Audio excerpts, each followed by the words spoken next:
আচ্ছা, আপনাকে যদি প্রশ্ন করা হয় বাংলা সাহিত্যে সবচেয়ে বেশি কে লিখেছেন, অনেকেই বলবেন রবীন্দ্রনাথ। কিন্তু বাংলা সাহিত্যেই একজন সাহিত্যিক আছেন যিনি একাই লিখেছিলেন ২৫০-র বেশি উপন্যাস, ১৫০০-এর বেশি ছোট গল্প, মতান্তরে ৪০০০-এর বেশি গল্প লিখেছেন তিনি। শিশু সাহিত্যের উপরও তার রয়েছে ৬০টির বেশি বই। তিনি হলেন আশাপূর্ণা দেবী। আশাপূর্ণা দেবী জন্মগ্রহণ করেন ৮ই জানুয়ারি ১৯০৯ সালে উত্তর কলকাতায়। তার পিতার নাম হরেন্দ্রনাথ গুপ্ত এবং মাতা হলেন সরলা সুন্দরী দেবী। তার পিতা ছিলেন কমার্শিয়াল আর্টিস্ট। সে যুগের জনপ্রিয় বাংলা পত্রিকাগুলিতে তিনি ছবি আঁকতেন। যে আশাপূর্ণা দেবী জীবনে স্কুলে পড়তে যাননি, লেখালেখির জন্য সেই আশাপূর্ণা দেবীকেই ৪টি বিশ্ববিদ্যালয় সম্মানসূচক ডিলিট ডিগ্রিতে ভূষিত করেছিল। পেয়েছিলেন ভারতের সর্বোচ্চ সাহিত্য পুরস্কার জ্ঞানপীঠ। মাত্র ১৫ বছর বয়সে বিয়ে হয়েছিল তার। ব্যক্তিজীবনে আশাপূর্ণা দেবী ছিলেন নিতান্তই একজন আটপৌরে মা ও গৃহবধূ, যিনি পাশ্চাত্য সাহিত্য ও দর্শন সম্পর্কে সম্পূর্ণ অনভিজ্ঞ। বাংলা ছাড়া দ্বিতীয় কোনো ভাষায় তার জ্ঞান ছিল না। বঞ্চিত হয়েছিলেন প্রথাগত শিক্ষা লাভেও।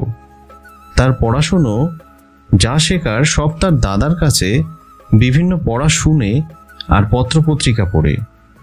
আশাপূর্ণা দেবীরা ২ বোন ছিলেন।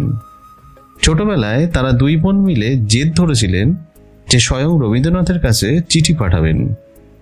তারা চিঠি পাঠিয়েছিলেন, লিখেছিলেন, আপনি নিজের হাতে আমাদের নাম লিখে একটা উত্তর দেবেন। অবশেষে অনেকদিন পর রবীন্দ্রনাথের চিঠি এসে পৌঁছেছিল তাদের বাড়িতে। সেখানে লেখা ছিল আশাপূর্ণা সম্পূর্ণা। ২২-২৩ বছরের ছেলের মৃত্যু তাকে সইতে হয়েছিল।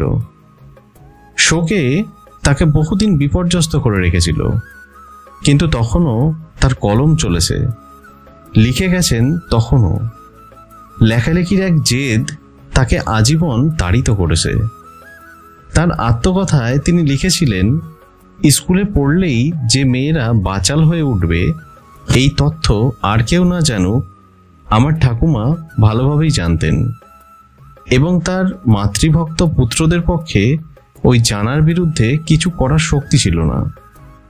অন্য আরেক জায়গায় তিনি লিখেছিলেন, ছোটবেলা থেকেই আমার অনুভূতির ব্যাকুলতা আমাকে ভাবিয়েছে, যন্ত্রণা দিয়েছে, আমাকে লিখিয়ে ছেড়েছে। আমি লিখেছি ঘরোয়া মেয়েদের নিয়ে। চিরদিনই মনের ভিতরে একটা আপোষহীন বিদ্রোহ ছিল। তাকে যদি নারী মুক্তির পিপাসা বলতে হয় তাহলে তাই। যদি কিছু বিদ্রোহী চরিত্র সৃষ্টি করে থাকি, সেটা করেছি প্রতিবাদ করার মাধ্যম হিসাবেই। তার গভীর অন্তর্দৃষ্টি ও পর্যবেক্ষণ শক্তি তাকে দান করে বাংলা সাহিত্যের অন্যতম শ্রেষ্ঠ লেখকের আসন। লেখালেখির জগতে আপনি এক অনুপ্রেরণা। ভিডিওটি ভালো লাগলে শেয়ার করতে পারেন, কমেন্টসে জানাতে পারেন ভিডিওটি কেন ভালো লাগলো আপনাদের। অপেক্ষা করুন পরবর্তী ভিডিওর জন্য। ততদিন ভালো থাকবেন, সুস্থ থাকবেন। ধন্যবাদ।